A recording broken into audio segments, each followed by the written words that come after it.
네, 추석 당일인 오늘은 연휴 기간 중에 문을 여는 병의원이 가장 적습니다. 그만큼 의료 공백에 대한 우려도 큰 상황인데요.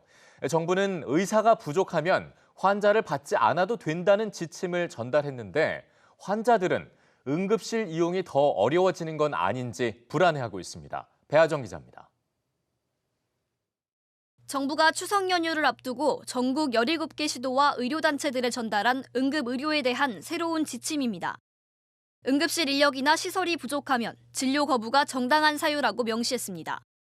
또 응급실에서 폭력이 발생하거나 그럴 우려가 있는 경우에도 진료를 거부할 수 있도록 했습니다.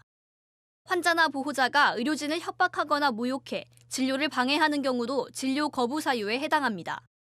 현행 응급의료법에 따르면 응급의료기관은 정당한 사유 없이 응급환자 수용을 거부할 수 없습니다.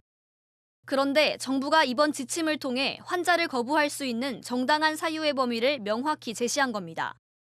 정부는 이번 지침이 의료진을 보호하고 응급환자에게 더 빠르고 적절한 진료를 제공하기 위한 것이라고 설명했습니다. 하지만 현장에서는 보다 세부적이고 구체적인 대책이 필요하다는 목소리가 나오고 있습니다. 어느 정도면 인력이 부족한 건지 부족하다는 판단은 누가 할지가 명확하지 않고 지금 같은 의료대란 상황에서는 환자들의 응급실 접근을 더 어렵게 할 것이라는 우려도 나옵니다.